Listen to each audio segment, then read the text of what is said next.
What's up, y'all? So a new video on this Woox Ruger 1022 build out, and today I'm just going to show kind of what you can expect accuracy wise out of the stock barrel and stock trigger, and then a little bit of upgrade. You know, when you stick it into a new stock or chassis from Woox.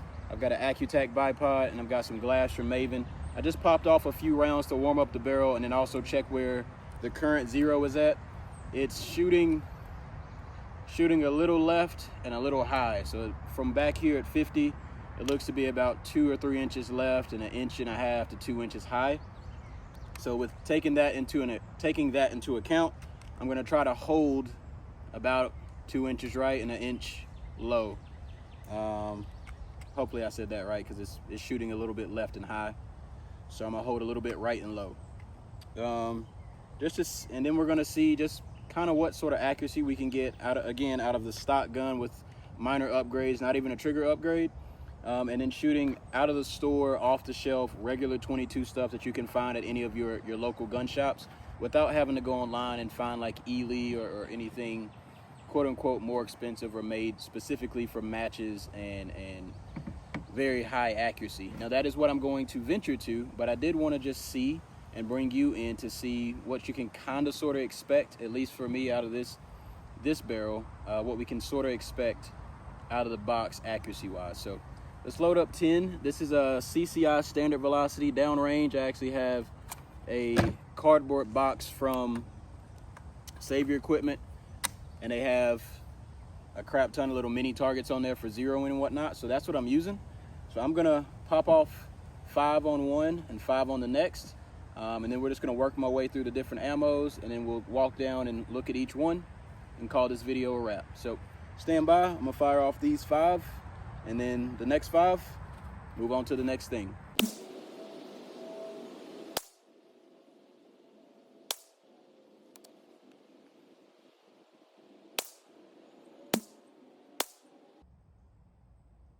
All right, that's the first group of 5 CCI standard. Gonna move over to the next group of 5.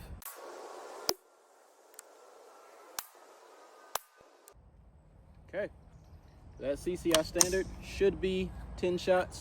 I know we had a couple that didn't want to fire, and that's honestly like honestly what you kind of get into when you're dealing with 22.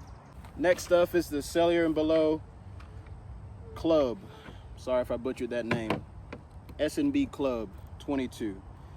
So the CCI standard, as expected, didn't group well even at 50, but that's really not what it's intended for. It's mostly intended for plinking, having fun, running it in mass at bulk.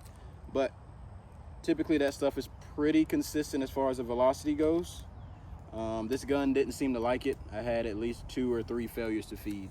All right, so we got the little one. She's joined us. So next up, like I said, is the S&B Cellular and Below Club. Yeah, the mosquitoes are crazy. All right. Huh?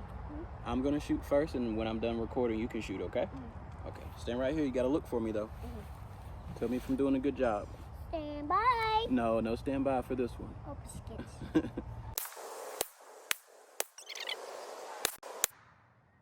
All right, that was the first group of 5. Now we're gonna do the second group of 5. So that was our second group of 5 on the S&B. I'm gonna try to take a peek. Let's see what we got. And we are right at 50.6 yards. From what I can tell, these things aren't grouping at all. Very mediocre. Our third ammo is a Gila. This is subsonic hollow points, 38 grains, allegedly going 1,025 feet per second. I am fighting for my life. I don't know if you can see on camera these freaking pterodactyl-sized mosquitoes, but even when you put on, even when you put on the off deep woods mosquito repellent, it's like they're immune to this stuff now. So the other 2, the Cellular and Below CCI standard, CCI standard, not very impressive, but also to be expected. All right, now we got the Aguila.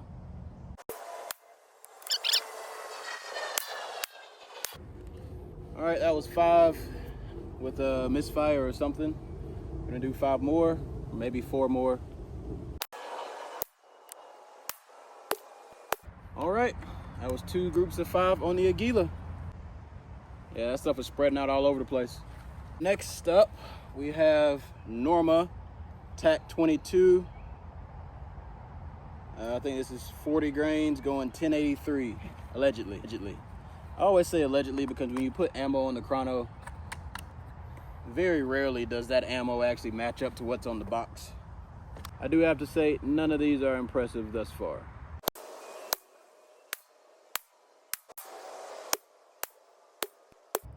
I can't tell, I think I might have shot the wrong target, so let me walk down there, I might need to mark it. Did actually shoot the wrong target, so the CCI subsonics and mini mags will be out of this one, but yeah, we've got 5 different brands we have at least been able to do. Next up is Winchester Super Suppressed, and then we'll try CCI Quiets. So new and educational for me is that when you're shooting quote unquote PRS 22, like any sort of distance on 22, you actually want subsonic ammo because you don't want that round to go transonic, which is the phase where it transfers from supersonic to sub, because a 22 gets super wobbly and very inaccurate. So if you can keep it subsonic and it never has to go through that phase, you should be a bit more accurate. So subsonic stuff is kind of where you want to be. What I'm seeing though is, and I know plenty of people have already done this testing, but I like to do it for myself. What I'm seeing is none of this off-the-shelf stuff is going to be sufficient for reaching out accurately and consistently past, say, 100, 150. So next up, Winchester Super Suppressed.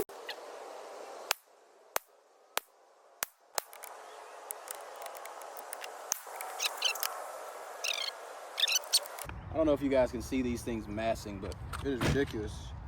Going through my Crocs, biting through my shirt. Gotta get this done.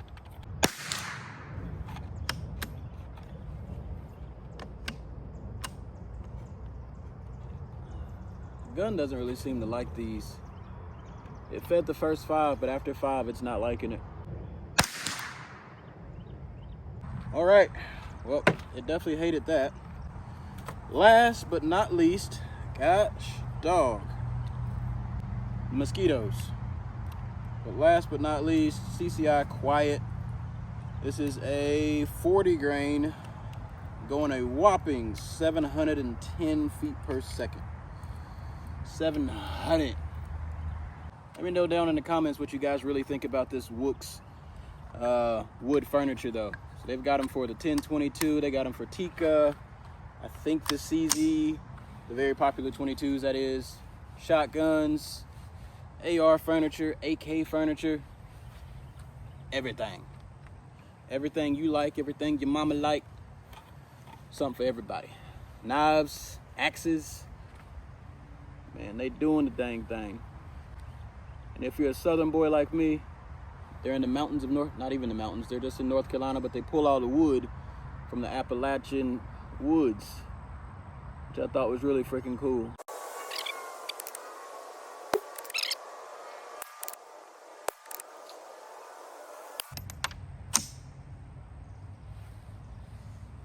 These things are hitting like really low. Looks like 3 inches low. Man, the only thing that I have out is the skin on my feet because I got on Crocs with no socks. And these little baby mosquitoes are going right in these holes and tearing me up. Gotta get up out of here. Got to get up out of here.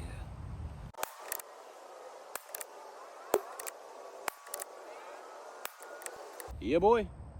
I can give a resounding none of these. None of these are recommended for trying to get some really nice groups or being very accurate. Now, at 50 yards, from what I can tell, these things are holding a 1.5 to 2.5 inch group on average. We're gonna walk down and see. For some folks who may not know any better, that could be good. And for you, that could be good enough, especially at 50 yards with a 22. If you're gonna go out plinking, shooting small game animal like squirrels or birds or rabbits or something like that, if you're a hunter. But for folks who are trying to play in the NRL 22 or PRS 22, where you're shooting, you know, that KYO rack, which they get down to like a 1/4 inch target, and they might shoot that at 100 yards, that's difficult. And you really need to have a gun, a barrel capable of, you know, 1/4 MOA at 50 yards, stuff like that. 0.3 at 50 yards, because once you start shooting very small targets at distance, you want as much accuracy as possible. So I do think I'll probably swap out the barrel. Now, I am going to test this before swapping the barrel. I am going to test this with high-end 22 like Ely and other stuff, and different types of Ely, to see if this barrel will get away, if I can get away with this barrel being accurate enough, or if I do need to spend the $250, $300 on a high-end barrel. And I'm going to swap out this trigger regardless. This is the stock trigger. It's not terrible, but it's definitely not what I want for trying to do some precision work. So let's walk down range, see what these groups look like, and we'll call her a day. All right, here we are at the zeroing board. And as you can see, for the most part, I don't see a single good enough group for being anything PRS related. All right, so starting at the top, we've got your CCI standard. This gave a little decent group. I would say that's probably if they were in one square. So you got, these are 1 inch squares. They're all in the 1 inch and touching. So you've got a sub MOA group here with CCI standard. On this guy, looks like I only popped out 4. You got, you know, this is your group. So obviously not a 1 MOA. This is like a 1 1/4, 1.5 MOA. Then we come over to the S and B. A decent spread, 1, 2, 3, 4, 5. Looks like I fired an extra one here instead of there. You got a decent group of 3 here, but then you start to spread out. And then over here, obviously I popped the extra here instead of over here. A decent spread, you know, 1.5 inch group or so. Bouncing down to the Aguila, no, just no. And again, just no. And then we come over to Norma. So the first, I was getting mixed up. This is where I got mixed up. So we got 3 here in a very nice group. That's acceptable. But then I got confused and somehow started shooting this guy and put these 2. So from what I can tell, if you were to move these 2 up to here, this would be your absolute best group out of the Norma. I mean, that's a 0.2, 0.3 MOA right there. So Norma, maybe. And then the other Norma group was right here, a little less, I was a little less disciplined on the trigger. I know that is what that is, but here, still a decent group. I mean, that's probably 1 MOA, excuse me, because you've got this 1 inch group now. I'm saying 1 MOA, not truly 1 MOA because we're at 50 yards and not 100, but you guys know what I'm talking about. All right, at Winchester had a pretty big spread here. So 1, 2, 3, 4, 5, 6. I popped the extra one there because I was having so many issues out of the Winchester. The gun just simply didn't like that, and the group is too spread out as well. It's about a 1/2 inch group. Here, same thing. You got this flyer up here as well. Still probably a 1/2 inch group, so way too wide. Don't bother with this spread here or this group here. I was just warming up the barrel earlier and seeing where my shift was. I actually zeroed this gun with a suppressor, so I just wanted to see where I needed to hold, and that's kind of how I knew. So essentially, with every group, if this is what I wanted to hit, I was actually aiming over 1, down 1, and just holding that for every target respectively. Okay, so then we have the CCI Quiet, which was the slowest, going only 700 something foot per second. And as you can see, those things are falling way down here in a very spread out group. Down here, these 3, and then I believe it's these last 2. So the only one that's even in the ballpark of being a possible, something that I probably will buy multiple of just to get decent groups, some decent practice, will be the Norma, because it was able to hold groups like that. And I screwed up and shot the wrong target, but these 2 would be essentially touching or very close to this group. And then the second group, again, screwed up, wrong target, was this one here. So the Norma is telling me that this gun and that barrel is probably what I'm going to go to if I'm just grabbing some off the shelf, out of the store 22 stuff, or if I want to go shooting some squirrels or hunting rabbits or whatever. I'm probably going to grab Norma.